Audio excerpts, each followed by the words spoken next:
Hey, what's up, guys? Welcome back to another exciting episode of Is It Wrong Podcast with your host, me, Rey Parra. Make sure to hit the like button, make sure to subscribe and share. Add all your comments. We love the comments. Every time we have a special guest, there's different comments. We have a conversation. We have a great time, guys. Remember to get our merch. We got some cool t-shirts, some cool mechanic shirts, some hats, some buttons, some mugs, all kinds of real good stuff. But just stay tuned for today's guest. It's going to be a great one.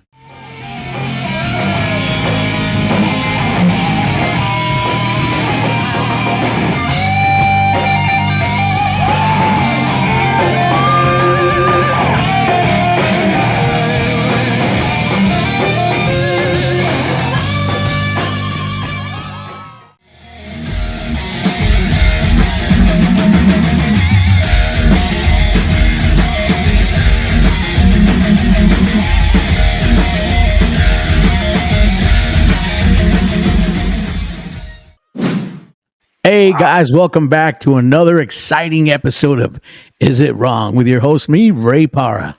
Tonight, I got a guy on here who all of you know just by his face. Ladies and gentlemen, please welcome Oz Fox, lead guitarist and backup vocals for the band Stryper. Oz, welcome aboard. Thank you, Ray. It's a pleasure and an honor. And man, dude, how long have we known each other? It's been a while. A long time, bro. Yeah. You've done stuff on my Worldview record. You've done stuff on my Deny the Fallen record, and it's been a long time. That's a long awesome. time. Yeah, yeah, man. Well, I mean, it's kind of like we're all from. You're from LA, right? Originally, aren't you? Well, no, the label we signed to was, but okay, yeah, but we spent a lot of time out there. Okay. Yeah. I mean, that was kind of the scene back in the day. Oh yeah, man. Yeah, everybody was coming up back then. Stryper, Saint, Sacred Warrior, Barren Cross. Yeah. All us bands and stuff. But yeah, it was cool, man. Yeah, man. It was cool. So you've done. I had the opportunity to interview Janice. Okay, Janice Sweet, and she told me some neat stuff about you coming in with Robert and really wanting to be a technician rather than part of the band. And Robert's like, "No, we're gonna get you in the band." What all happened there? I heard her version of it. Let me hear your version. That was actually Michael. Was it? Yeah, because actually Robert wasn't real in the beginning. He was a little apprehensive about it. Oh wow. We had we knew each other we've known each other since like 1974. Robert and I went to the same junior high school, Catherine Edwards School in West Whittier, and they didn't live too far away from where I lived. Yeah, but I never really bumped into them until I met Robert. I was in 7th grade; he was in 8th grade. Man, and it was 1974. And I would have been, I would have been 13, I guess. Wow. And so he and I are like, we've known each other for 60 years. You can believe that. Wow. And it wasn't until, he ended up going to Pioneer High School in Santa Fe Springs, which is right next to me. Oh, yeah. And we were in the same high school district. And then I ran into him there the next year. When I was in 7th grade when we met. Then the next year I had to go to 8th grade, and then he became a freshman. And then in 76 is when we both were at Pioneer together. Right. So you were a year behind him. Yes. Gotcha. Yeah. So, I mean, if anything, that's really where I got to know Rob is in high school. All right. He was already in the band. He was already which was really cool. I mean, I remembered him from meeting him in junior high school, but then when I got into high school, he had it's kind of funny. He joined the high school marching band or something. No, well, the marching band director and teacher started a band called Rock Band. Oh, wow. it was rock band class, and I guess it had just happened when Robert got into high school, and so he was able to do that instead of do PE. He had that choice, so he chose that. That's nice. Which That's sounds like nice. Rob, you know. Yeah. Yeah. No, that's great, man. If you could get out of a class to be able to, Yeah. play music, heck yeah, man. Why not? So when I saw him, he was playing with some guys from the school that were going to the school, and the guitar player in the band was this guy named I think it was David Gaines. No relation to Timmy, but Yeah. he played a Strat, kind of had long curly hair, and he played a little bit, but they also had they had auditioned other people like singers and stuff like that. So there were like some other people that sang that came into it, and they had the horn section from the marching band. Oh, dude, I love brass. So I mean, they were.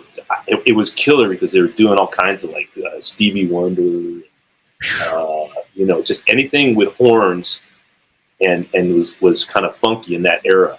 And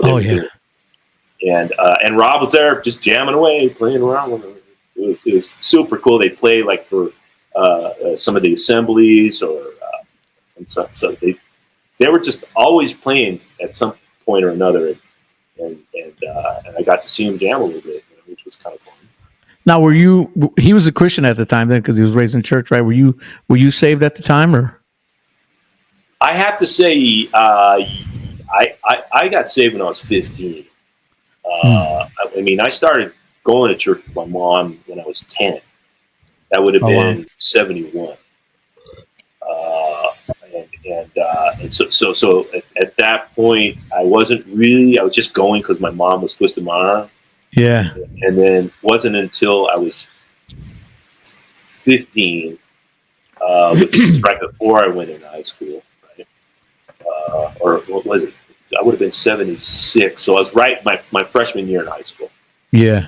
And I was still in the church, but I had not really prayed the prayer, that people. Yeah. That stereotype thing. Yeah. I hate to say it like that, but. I know, man. So many people think and God said that thou please come in and forgive. Oh, man. Hey, Lord, here I am. Forgive my sins. Yes. I receive you. I love you. Thank you. Guide me. It's very simple. It's conversation. Yeah. See, now, what I always say is that, it's as simple as when the thief on the cross looked at Jesus and said, Lord, will you remember me? Remember me. Yep. And what did Jesus say? You're going to be. Yep, I'll tell you the truth. Today, you'll be with me in paradise. I think it's that simple. Yeah. And the Pharisees made it too complicated, and unfortunately, the church can make it too complicated. Oh yeah, man. These days, what happens is they end up turning people away. Well, and God bless them. I think they're thinking they're doing the right thing, but not everybody has the same walk. Right. And I think over the years, I think like the church I go to now in Vegas, that they're definitely way more graceful and loving, and they accept you how you are. That's but they even like this is one of the things my wife was really happy about and really got into their way of thinking. My wife met the head pastor, senior pastor, because he had a table at the porn convention here in Vegas, and the AVN, Adult Video Convention. Yeah. And they would rent a table and then hand out books to anyone who was there willing to come, or they'd pray for people. Wow. And then they had a banner that would go, that they'd hang behind them. It said, Naked Truth.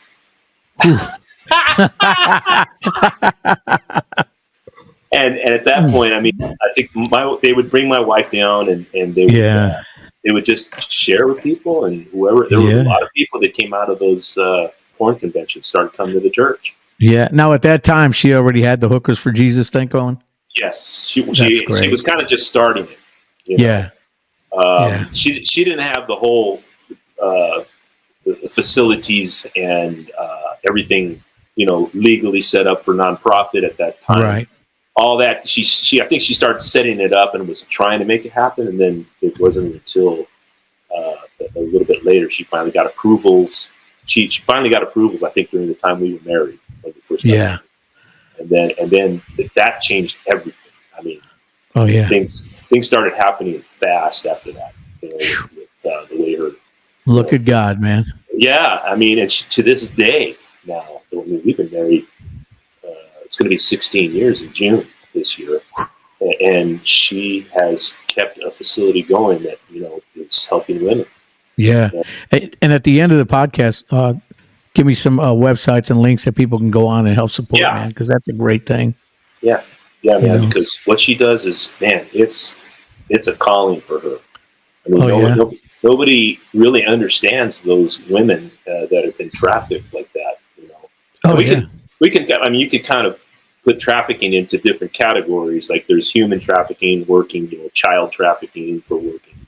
There's also just sex trafficking with, young girls becoming prostitutes or getting stuck in it with cartels and all that kind of stuff. Yeah. And Annie, basically in her world, I should say, in her case, she had a guy that was, they call a pimp, that was using coercion to keep her a slave. Wow. And not too many people understand that. They say, oh, you could have just got out of it. Well, that's not true. If a guy knows where your family lives and he starts saying, hey, I'm going to go after your family if you try to leave. Sure. Because that's your money. That's his money, I should say. Yeah. I mean, all the things you see in the movies, that really does happen. Yes. That's where they get that from. Yeah.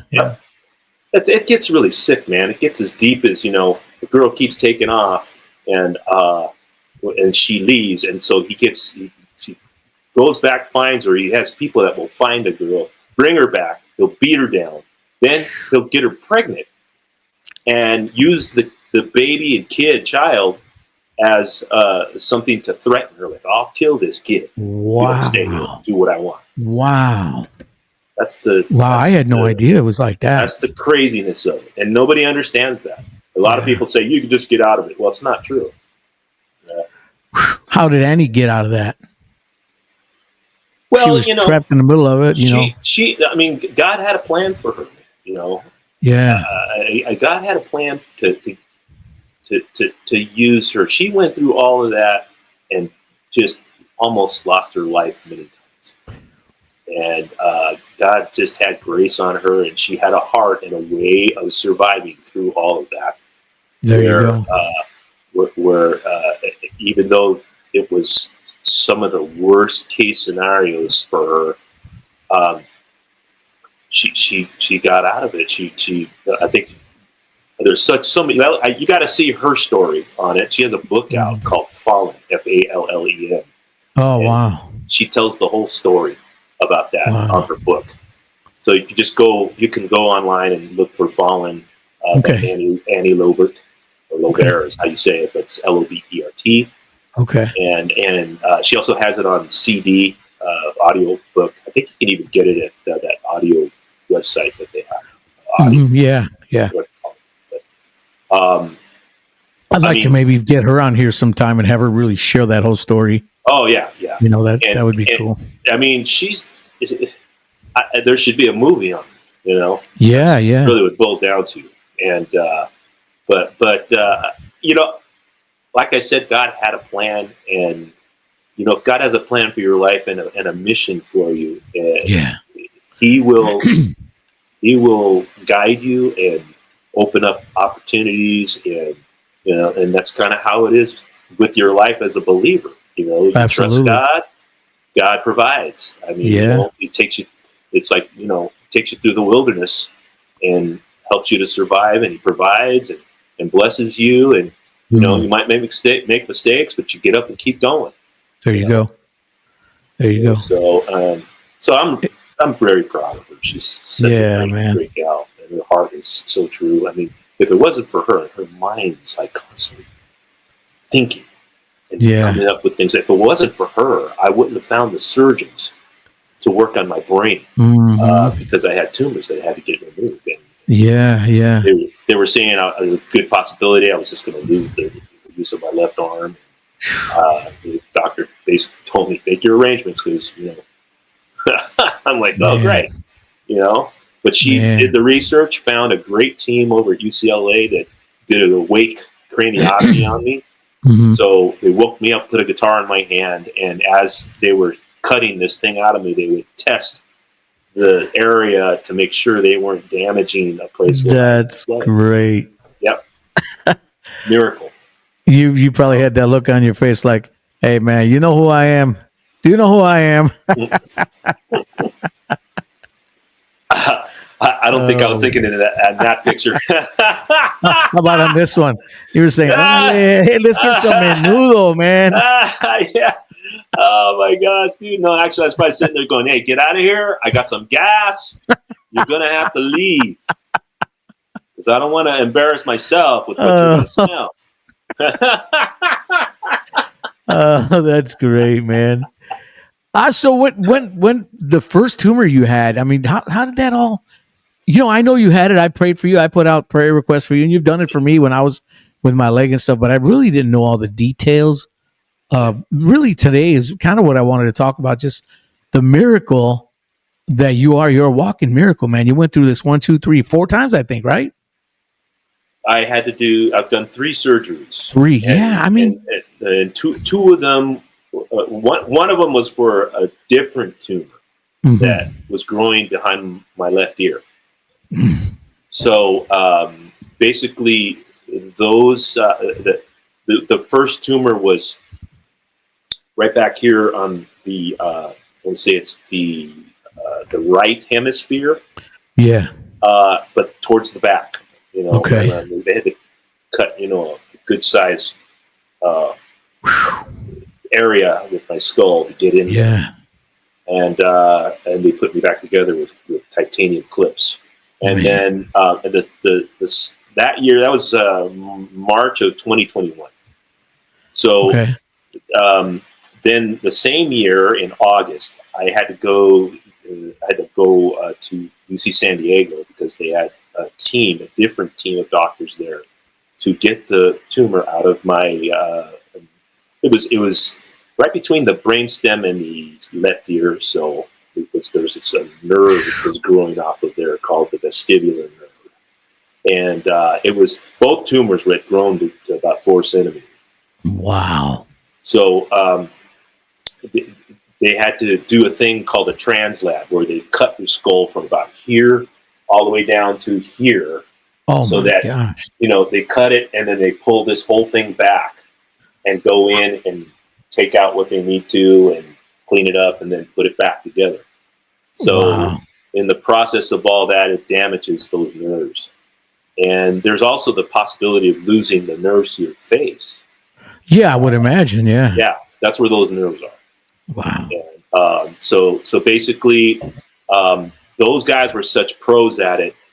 They did a great job. I mean, it was unbelievable. I had a great team at UCLA for the right hemisphere, and a great team for the left ear, and everything just turned out better than it ever could have between the two of them. Did you find any what's the word I'm looking for?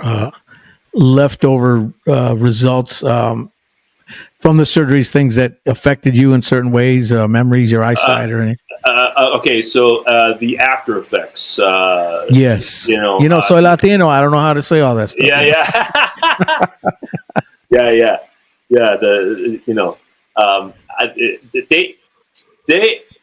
Let's see. This ear, losing the nerve to your ear is losing your balance. Yeah. Your equilibrium.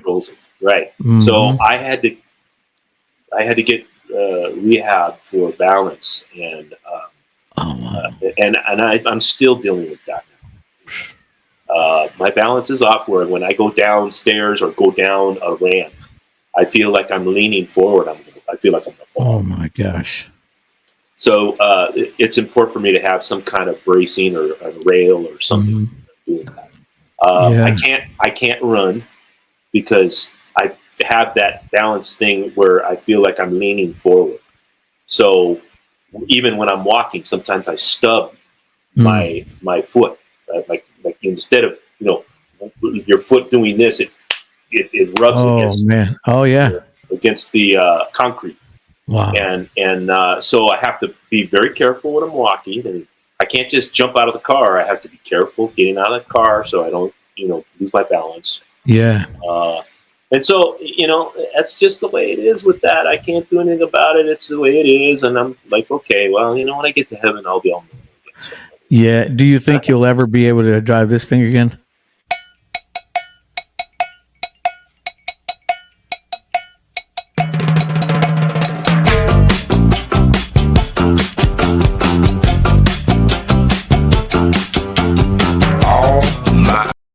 Hey, I used to own a Bug. You know that, right? I know that, bro. Yes. That's why I found that. I'm like, I gotta do this. It was like a 70 or 71 Volkswagen 71. Bug. Yeah, I had 71 Bug, dude. That's crazy. Oh man, I had to find a yellow one and just put you in that. That's awesome, dude. Yeah, dude. Oh, And and by the way, War is performing in Laughlin in a few weeks. Are they really? Oh my gosh, I'd love to see them guys. They're probably still just as good, man. Oh my gosh. But man. But yeah, so that as far as that goes, my balance, I just deal with it. You maneuver around it. You learn how to deal with it. Thankfully, I was after my first surgery. 3 months later, I was back playing with the band again. And, unbelievable. It did kind of throw me off a little bit with my left arm and positioning on my neck. Yeah, but I could still play and sing. You still had this thing going right here. Come on. That's right. I still had pretty much that. Can't take it away. Can't take it away. Thankfully, that they were so careful with getting, all this good enough to where I wouldn't lose my ability to play. Yeah. Ability to sing at the same time. Yeah. Yeah. You did some singing with Les Carlson on one of his stuff. Was it Father, I think, or something like that? There was there was a Blood Good album. Yeah. And what was the name of that one? It's the one where when Michael Bloodgood was obviously still around, we went in and worked together. Yeah, dangerously close. Yes. Name of the album. And I got to help, write some of the stuff. And, that's great. And Les, there were a couple that Les and I had actually written together on that. Mm-hmm. And so I did a lot of the guitar work, did a lot of the vocals. Yeah. We had a lot of production input. And, you were even in a couple of videos too, from what I remember. Yes. At least one of them. Yeah. Lamb of God. Mm-hmm. Yeah, if you look up Lamb of God on YouTube, you will see me playing with the guys. Yeah. And of course the amazing Les Carlson. Love that guy. I don't know if you know much about Les, but man, that dude he doesn't talk about him much, but he was a big star on Broadway. Oh, I know. Les and I actually we call each other and we kind of pray together all the time. In fact, when Michael was in the hospital, Les called me. He's sitting there next to Michael holding his hand. Yes. And he called me and he said, "Ray, I'm going to lose Michael, man." And he lost it and I lost it. And we just cried and just prayed. And I was honored that he had called me during that time, and him and I have done several things together, but we're always calling each other and praying with each other and building each other up, man. And Les is one of those guys, right from day one where I met him, I knew that guy would be my brother forever. Yeah. Just definitely great. And everybody loves that guy. Yeah. Les is a lover. Man. Oh, yeah. He's so animated and witty and yeah. And being out on the road with those guys, because I used to do gigs with them, like go to Europe. Yeah. And Michael, between Les, Michael, and Paul, there was such a banter going on, like almost like the Three Stooges. It was unbelievable that you were cracking up. You're always laughing because somebody was always cracking some kind of joke. Paul Rohrbeck. Yeah. Well, Paul wasn't. I worked with their other drummers. My brain is I'm missing a mark here on the names. I'm trying to remember his name. The guy who played on the guy who played on the Dangerously Close album. Was it and he Mark passed away. Yeah, he passed away. By the way. Yeah, I can't remember his name. Yeah, we'll have to look it up. Okay? Yeah, maybe do some research on that. Yeah. We need fact checkers here. Yeah, I know, right? I usually got my wife, so I got my little studio here, and next to my room is her little. She's an insurance broker, but she does little. She has a little painting business where she does paint parties, and she always watching my podcast and always gets little slide remarks to say, like, "Oh, hey, you playing that again? Or you doing this again? Or you fact checking me and all that stuff." It's great. Yeah, the other drummer was Mark. I can't remember his last name. Yeah, Mark. He was a wild guy. He was basher. He was.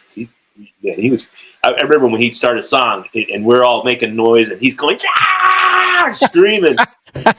He's playing. I was like, oh my god, this dude's nuts. This is great, man. It's great fun. So that is great. But I mean, so I was involved with them quite a bit. And I was pretty close to Paul and Paul Jackson, and very close to Michael Bloodgood and his wife. Yeah, it was really sad when when he passed. And, Marilyn. There was a time, Cornerstone days. Michael and I used to tell people we were twin brothers. Oh, really? Yeah. Awesome!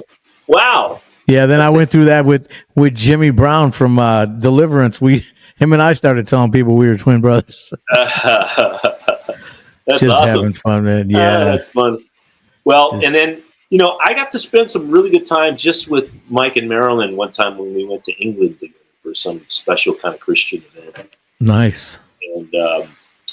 And so I mean, we just had really good relationships with all of us, and that's how I ended up being in the band. Because of how much time I spent with both of us. Yeah, that's what I was going to ask you, how that all came about. Yeah. I mean, at some point, I want to say it was 2005 or 2000. Yeah, probably around 2005. They were going to be doing some gigs because they were doing some releasing of some of their albums, and then they had some dates booked, played overseas and here in the States. And they were thinking, let's get another guitar player, and they decided to ask me. So I went to Michael Sweet, and just was like, dude, they want me to go with them. And at that time, Stryper wasn't really busy. And was like, go ahead, go do it. Michael's a sweet dude too, man. Yeah, I got the blessing from everybody, and so I did it. And man, I mean, I'm so glad I got the chance to play with those guys because I mean, Stryper, we toured with them. And we knew them in the early days in the Pacific Northwest. That's how we met them. And so, but we weren't real familiar with their music, only because, at the time, we were busy listening to the stuff we normally listen to, which is, Scorpions and all that. Pantera, No, we weren't. We weren't doing the stuff you guys were doing. That's right. For us, that was a little too harsh. Yeah. I mean, that was a whole other thing that started happening during the time we were in the clubs. Man. And for us, it was like, oh man, that's just too rough for us. It's just not. I mean, we actually played with Anthrax and Raven at the Country Club. Oh wow! In Reseda. That is cool. And their audience just hated us, man. They were spitting at us, and they had yellow and black feathers that they would dangle, and they were burning them. And, no kidding. Oh yeah, man, it was crazy. But that was great, though, right? Great for you guys. Well, I mean, if anything, it was like if you count the cost, right? There you go. Be a Christian band, and it was one of those things. It wasn't the first time we had. Stuff happen. Yeah. I remember we played with Queensryche just last year, and their crowd. So when we played, probably 2/3 of them just sat there with their arms crossed and then just looking at you, But when you'd finish a song, they'd be like, they'd clap and they'd get into it. but they didn't want to show you or us the same respect they were showing Queensryche during our performance. You know, they were enjoying it because after we got done playing, so many of them came up to us at our merch table and, wow, man, I never heard of you guys. You guys sound like Maiden and Queensryche and Heavy, and you guys are great. And, you know, and you know, how come I never heard of you? Well, we're a Christian band, you know, and, you know, you guys, you know, for throwing the Bibles out, right? So we never did that. And we never had an altar call. We never preached too much from stage. We let all our music do it. But what we did do is we always told people, hey, listen, we're going to hang around after the show. Yeah. You want to know Jesus, man, come up to us and we'll, you know, we had so much better response that way than doing altar calls and stuff. And, you know, I mean, you guys have met and prayed with thousands of people, you know, and it seems like if you have that personal connection with them, things are just so much better. Yeah. I mean, we all met with people after shows and yeah. Even in the heyday when we were playing at arenas and stuff, we'd meet people. And that was unusual for yeah. But it was, you know, it was something that, you know, we had the opportunity to do. And then at some point, you know, you start getting older, and if you're not sleeping, if you're not getting back to sleep, or, you know, getting to bed as soon as you can, you know, staying up. Yeah. You can't really do much of that. So that's why we started doing meet and greets. mm-hmm. The meet and greets were like, okay, we'll meet people at a meet and greet, you know, and, you know, try to sign stuff. But then, you know, that led to, you know, well, we're not selling enough merch, so let's get to do a meet and greet after the show, and then we'll sell more and sign it. And it's like after, you know, you're getting to bed at, you know, midnight or 1, and you're like, guys, I can't do this anymore. Night after night after night. You can't play the next day. Yeah, man.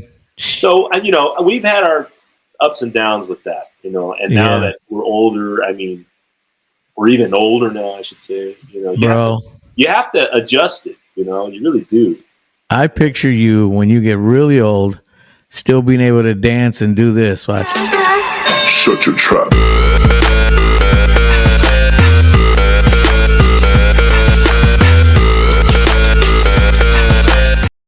Yeah, when I'm that age, I'm going to look like that. Sure. Only with brown skin. Yeah, there you go. And your hair won't be white either. I don't think you're ever going to have white hair, bro. Dude, I don't dye my hair. You know, this is all my you natural. Don't, man, bro. I'm so jealous. I'm 62, and look at, I'm all white, man. Well, I got white. Look, I got it down here. Oh yeah, no, but you only got like 1 or 2 hairs down there. I'm all peppered up in my mustache bit. There you go. There you go. How old are you, Wes? You're my age, right? I am 63. Okay, all right. So you got me by a year. I'll be 65. I'm sorry. I'll be 64 in June. Oh, okay. All right, so you got me by a couple years. Yeah. But you know what? You're a man of much wisdom, so much Jesus in a man.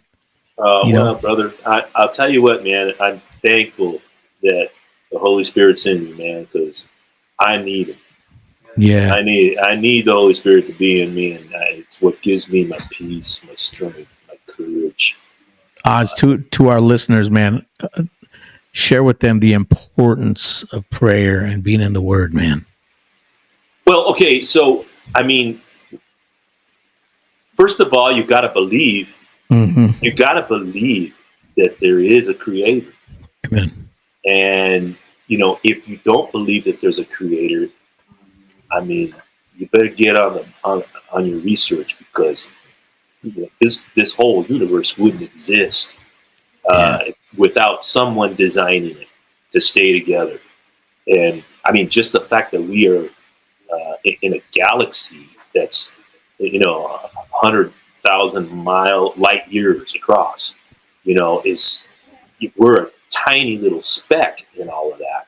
You know, not to mention there's how many, now that we have the James Webb, they're just like, it's unbelievably vast. Yeah. They're getting galaxies like ours, I don't know, billions of light years that they say away. And it makes you wonder. It makes you wonder, you know, if it's that far away and we're seeing their light, the light from other galaxies, you know, how is it that we even are seeing that? If it was, how do we know it was that many years? Right. You know, if it's that far away, you know, the time for light to get to us is like it would take.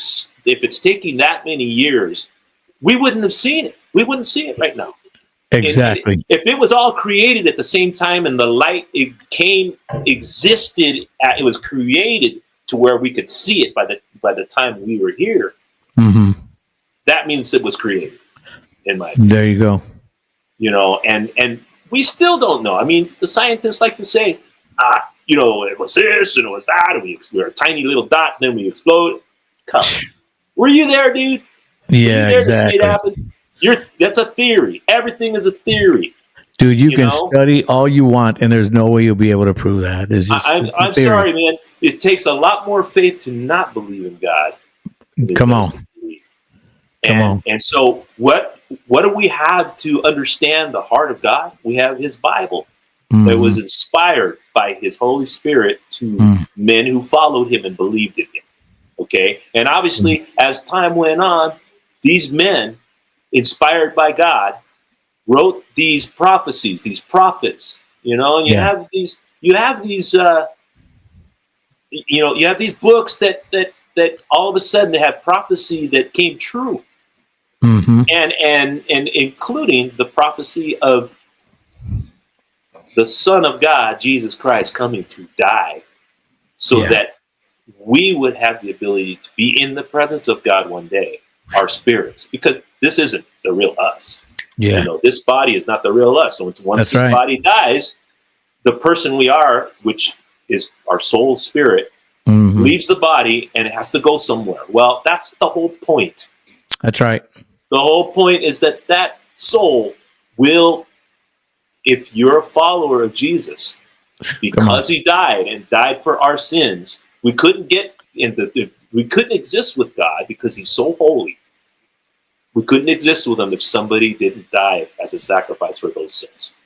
And so at this point, you know, if you are a believer, as I believe I am, and I have accepted God and surrendered my life completely to him.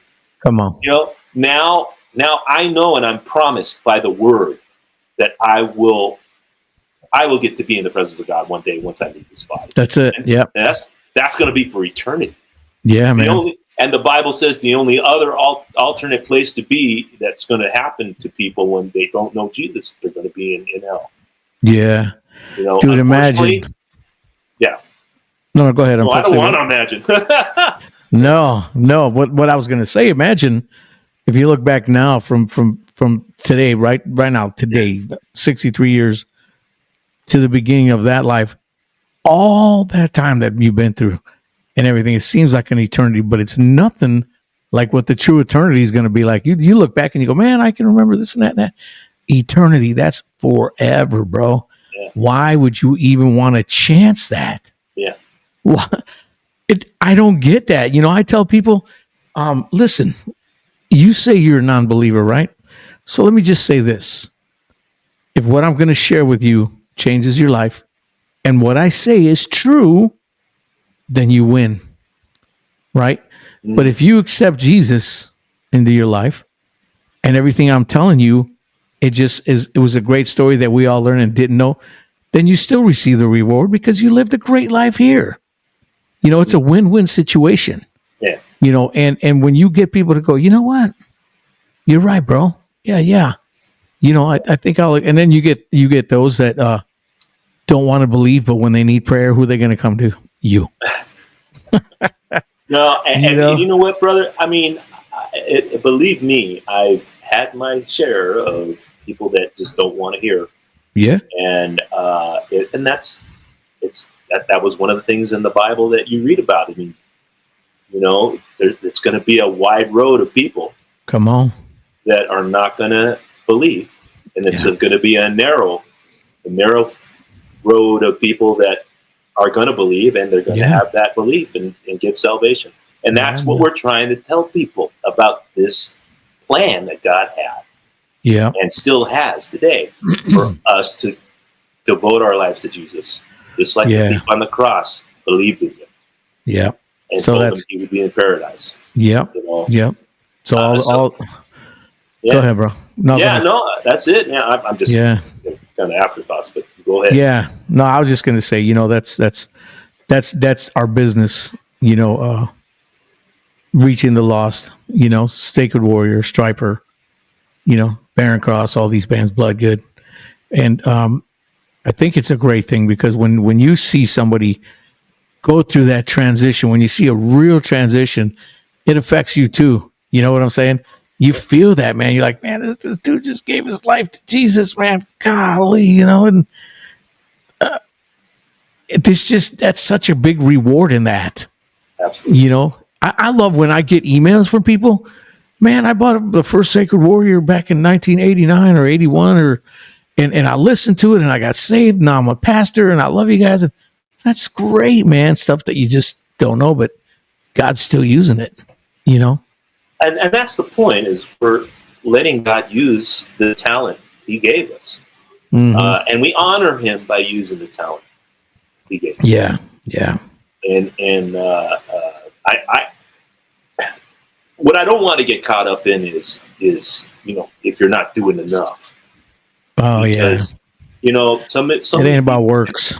Right. It's not about works. Matter of fact, everything we do here is really not going to matter once we get there. That's right. We know we're doing the right thing if we're in God's will, but when we finally get there, it's going to be a whole other thing. Yeah. It's going to be a party. Yeah, dude. I can't even wait. Yeah, I'll get my left ear back. I'll get my balance back. I'll get my leg back. I mean, I got my leg, but I've got issues with my left leg, man. You remember you prayed for me before. I don't know, but dude, it's so incredible. Yeah, I mean, and if anything, man, if anybody out there watching still doesn't get that, well, that's okay. We love you anyway. God still loves you. Absolutely. And even if you don't want to believe in him, one day you may have to make that choice. And if you don't, all I could say is, man, I hope you do make the choice, because at some point you're going to have to stand before God and say, he's going to ask you, why didn't you accept my son? Yep. Why didn't you surrender to him? Yep. And the Bible says that every knee, not just some, every knee shall bow. So that's neat. And as God has definitely spared you with these tumors and stuff, and it's been so great because Annie's been right there with you the whole time. Did she ever have any doubts and say, man, I don't know, man, or was she always just like, dude, I'm here forever, no matter what? You know what? I and Annie, we've had a lot of talks about that. Yeah. And she knows that it was all in God's hands. Yeah, man. And she knows that she did everything she could to help to find the right doctors for everything. And I have to attribute me still being here to her hard work. Of course, man. That's your girl, man. Yeah, man. She did everything, and I'd take a bullet for her anytime. So, but if anything, she had her concerns, and still to this day, she's always making sure I'm eating the right things, not too much, not too many beans, not too much. Not too much menudo. Menudo's got more protein. It's just the salt. Yeah. No, bro. But it's. Yeah, I mean, if anything, I think we need to take a moment for menudo. Hold on. Oh gosh, dude, that's awesome. But only good menudo. Yeah. Oh man. But no. So she was just been awesome, and we've had many talks about one day it's going to happen. Yeah, man. I may see maybe my time to go, and when it is, then we'll just celebrate that we're going to be in eternity together. Yeah, man. I mean, who knows? We may even in prophecy of the things that Jesus had taught, there was going to be a point where in the end times, one person will be taken and one person will be left. Yes, sir. And you have to look at that and go, whoa, well, what is that all about? And, it's talking about some event is going to happen where believers are going to get taken away. That's it, man. And that's another one to think about. You know, you just start doing research on the rapture of the church out there, and you kind of find out more info about that. But there's definitely a moment that can happen here where, and the signs are all around us right now. Yes, sir. About how we're at this point in time. This is when we're supposed to be looking up. You know, we're supposed to be ready for that moment. That there could be that time coming where the Lord will take us. That's it, man. And we won't even. It'll be an instant. It'll be yeah. It'll be quicker than a snap. Yeah. You know. Imagine that. That'd be the good way to go. Yes. So there's all kinds of stuff like that I try to reason with people and tell them, look, this is what I believe. Yeah, man. It's in the Word, and not only that, but my faith has been built because of my walk with God has shown me so many times how God has been with me, and there was no doubt in my mind that He was with me and putting things in front of me. There was no way it could have been anything but God doing it, and I knew it was Him. And I could tell you some of those stories too. I mean, just me meeting Annie at the right time, the right place, where she was at in her life, where I was at in my life. I mean, getting me through a divorce. I mean, that was one of the hardest things in my life to go through. Can't imagine that. Yeah, because it was very devastating to me. Yeah. But God had a plan with that, got me through it. And that's another thing I want to share while I'm here and talking about all these things I've been through. Yeah, man. You want to think about, maybe you're going through health issues out there, or maybe a divorce, or losing a family member or a child, or losing a child is the worst, man. And I got friends, there've been Les Carlson. Yeah. Those are some of the hardest moments in life that we go through, and this is what happens in life, guys. The world is not perfect.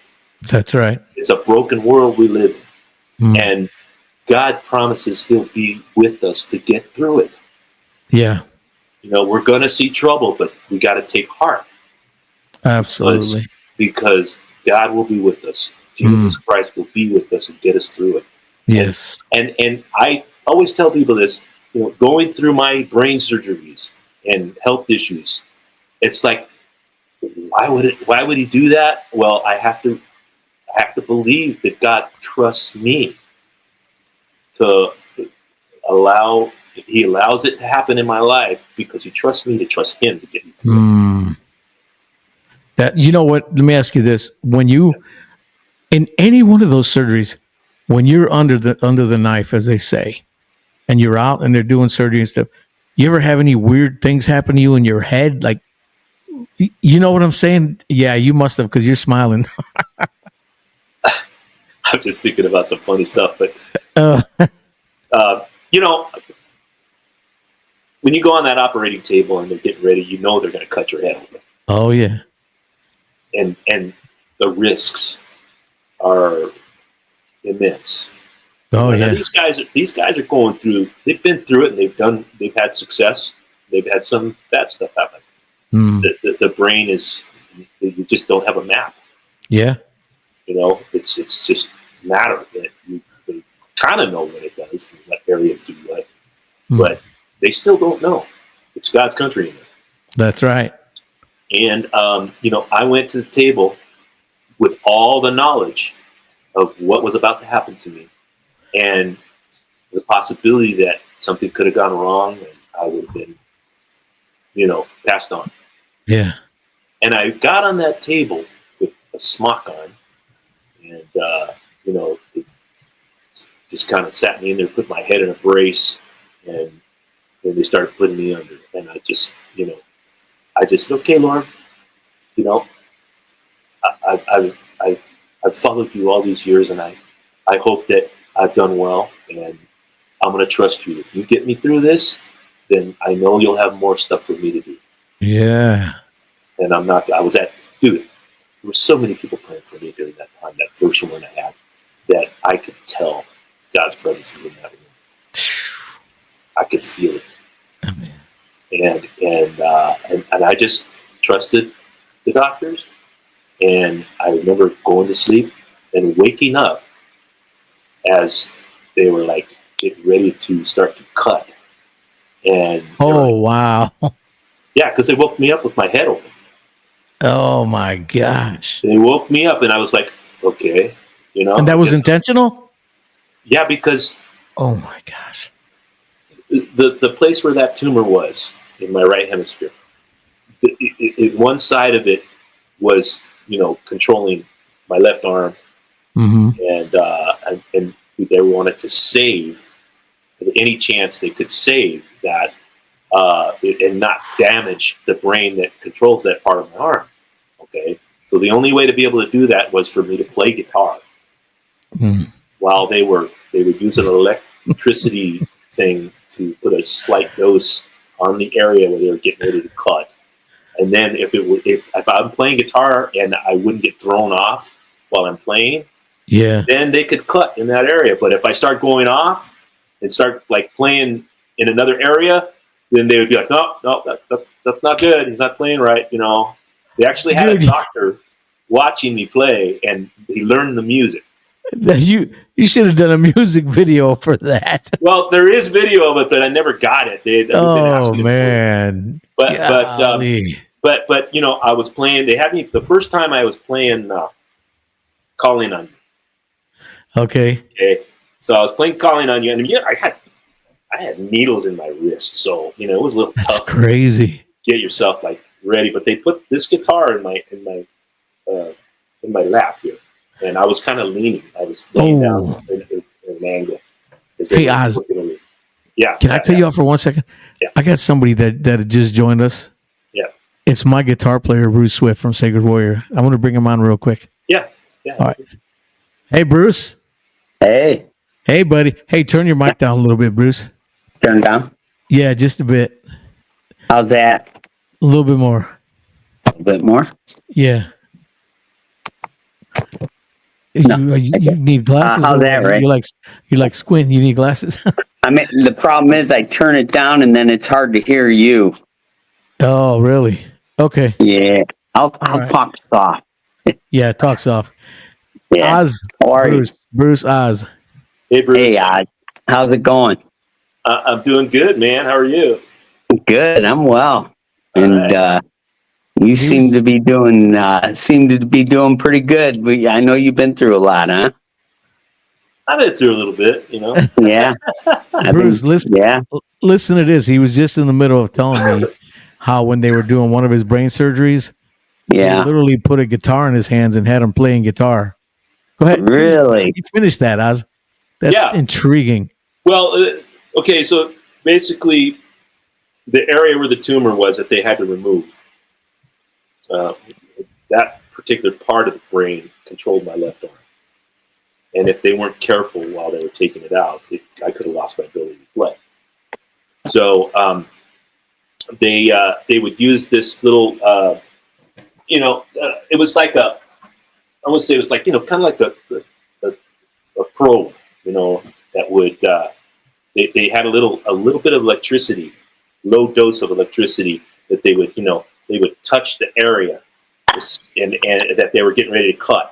And while I was playing the song, they had a doctor that learned the music that was watching me play, and the surgeon was back behind working. Hey, stay on for a second. I'll be right back. Keep going. Yeah, the doctor would touch the area, and if I was playing the music and I was starting to go off, then the doctor watching would be like, "No, that's wrong. You got to stop." So he would test the area, and then if it was a place that was throwing me off on my guitar playing, then they would work around it. They wouldn't cut that area. They'd go in another spot to keep going. And they would just keep testing, and I'd be playing, and if I was normal, they would cut, and then they keep doing it for 3.5 hours. They did that. And then the next thing I was playing the same song over and over again. I was playing "Calling on You" by Stryper, and And so after 3.5 hours, they basically said, "Oh, we got it. I think we're done." So that was it. They pulled the guitar out of my hands, put me back to sleep, put the little round piece of skull back, and closed me up. And then next thing I know, I was waking up in recovery. It's a reminder our days are numbered and our steps are ordained. Yeah, absolutely. We're not going anywhere until it's our time, and here you are, still with us. Yeah. And I just saw Stryper 40th anniversary at the Arcada in St. Charles. Yeah. I was there. And it was amazing. You guys are stinking awesome, dude. And it's a really good show. Thank you. Yeah. And that was a challenge for me. I mean, I had to have another surgery in that same area in May of last year. So I had regrowth. So I had to go in, get the surgery done, and then a month later start getting chemotherapy and radiation done. And when they do radiation, they do what's called cyberknife radiation. But even at that point, they're radiating a good spot of where they're trying to get that area and kill off any cells that could regrow. And then when they do that, you're taking also a chemo pill with that. That's supposed to get in, and it's more of a DNA type of chemotherapy, and it's supposed to kill off the cells as well. And so at that point, after having a few weeks of that, I started losing a little bit of my cognitive. It was really tough for me to think, and I just had to try to get through it. And I didn't know if I was going to be able to tour on the 40th tour. They were telling me I wasn't going to be able to. And I was like, okay, well, let's just get through some of this and we'll see how it goes. Well, I got through it all, and by the end of it, a couple of weeks in August, I was done. And then they said, I said, man, I feel good. I feel like I can do this, and they basically said, well, if you're feeling okay, then you're okay to do it, but just make sure you stay on your regimen that we have you for chemo. And I was like, okay. So fortunately, I could take the pills with me to do that. And then so I went ahead and went and toured, and of course, with that, there's still the recovery mode. I was still recovering during that whole tour. Yeah. And still cognitive was off a little bit, but thankfully I was well enough and I could think enough to play and position. And remember, I had to really practice the stuff. Did you lose your hair? I did lose my hair. So this was way before, or this was after? That was way before. Was it? That was I cut my hair like that for the first time when I had my first surgery in 2021. Oh wow, yeah. So that was definitely before all of that. I think I have a picture of me, or I may have posted it on Facebook of me with my hair bald from the radiation. Oh yeah. So that had to be tough. I mean, but not as tough as what you were going through, with I don't know if you could see. If I turn my head, tell me if you see. Oh yeah, man, yeah. Yeah, you could see where it's kind of growing back a little bit. It's definitely not this. No, and I don't think I'll ever do that again. Oh, come on. What about this one? Well, that's more of my normal hair. Yeah. That's great. But yeah. Do you consider, are they considering you in remission now? They haven't said yet. I think at this point, we're watching it. Yeah. This third time around for that tumor, obviously when they went in, was actually growing back in the same spot in the actual cavity part where the old tumor was. Wow. But it was in the brain fluid, and it never really got into the brain itself, that we could tell. And according to the doctors, when they went in there to take it out, the second time in that area, which would be my third brain surgery, considering I had another brain tumor behind. They basically said, it regrew in that brain fluid area, and they just were able to take the whole thing out, no problem. They just wanted to kill off any cells that were regrown. So hopefully that's what happened, and hopefully, I'll be doing MRIs now every 8 weeks. Yeah, just forever. To check. And MRIs aren't a big deal. You go in a tube and they put a contrast in your arm, and as long as you only do them, every couple months. Bro, you say MRIs are no big deal to you. I'm claustrophobic. I cannot go in that tube, bro. I freak out, man. I literally freak out. Well, you know what? I can't do it. Can I tell you? Yeah. When I was a kid. Yeah. Okay. When I saw 2001: A Space Odyssey. Oh yeah. I became I was already a sci-fi guy. But when I saw, Dave Bowman in that pod, I used to take pieces of paper and draw all of the, the panels. Oh yeah. And I'd get in a box and I'd put those things up with like holes in the box so that it would be like lights so I could see. And I'd pretend I was in the pod. My God. In a box about, come down here. It's dark in there. Oh, no freaking way. That was my thing. So going in an MRI with a mask over your head or whatever they put, it wasn't that building. I was like, no way, dude. Not doing it, man. They gave me 4 pills. I don't even know what it was, but it worked, man. I was happy in that machine. And I'm deathly afraid of machines like that because I'm claustrophobic too, Ray. Yeah. But they gave me 4 whatever, and it worked. And I was doing good. So they gave you 4 pills, and this was you, Bruce.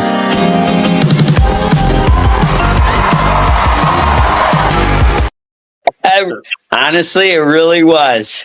I felt pretty good in there. I bet, man. The same Ram. That's I am so claustrophobic. I don't even use a comforter. When I lay in my bed, I have to always be looking out. I can't be facing in. If I'm going to turn around and go on my other shoulder, I'll put my head at the pillow at the foot of my bed, and that's where I go. I can't do it. Yeah, you need to figure that one out. Yeah, I'm telling you, man. I don't think I could be in a coffin 8 feet down with an air hose. I wouldn't be able to do that and try to survive for a month. I couldn't do that. Dude, I couldn't do it for a second. Yeah. I would be like, I'd freak, man. But I'm telling you, those don't bother me much at all. And I'm used to it. And they give you headphones so you can listen to music, right? Yeah, I know, man. But with the thing sounding. With the machine pounding. I've got. I tell them to give me ambient music. Yeah. Kind of get dreamy, and I close my eyes and I start praying. Get my mind on some other stuff. Dude, I can't do it, man. So I got my way of doing it. Are you guys on break right now, Oz? We're on a little bit of break. So, yeah. So I'm just spending time working on other projects. When you go on the road so much, things start piling up, like your mail, your bills, and everything. Yeah. You address it. For me, it's like I'm still a little, disheveled. So I look at stuff and I go, I'll deal with that tomorrow.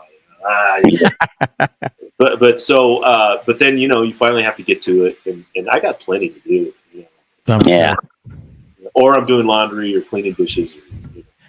But or helping Annie out with something, or yeah. Well, and then Annie comes home, and she gets tired, so we'll go have some food, somewhere. Sometimes she cooks, and she's a great cook, But, you know. Where do you live? I live in Vegas. Vegas. Yeah. Yeah. You got your choice of any kind of food you want, and we know where to get it. Yo quiero Taco Bell. Hey, Godzilla! Hey, or better yet.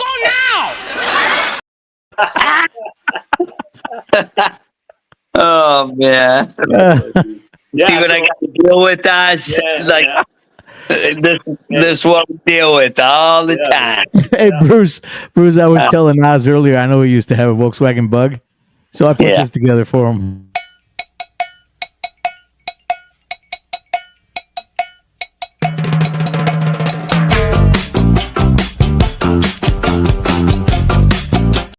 Yeah. That's awesome. Well, you know, being from Whittier, which is kind of East LA, Lowrider was a great song. Yeah. I have a Santa Claus car that we bring out for Christmas, and it plays Lowrider with Santa Claus in the car. And it's like, do, do, do, do, do, do, do, and the kids constantly push that thing, man. That's good. That's awesome, Very man. Cool.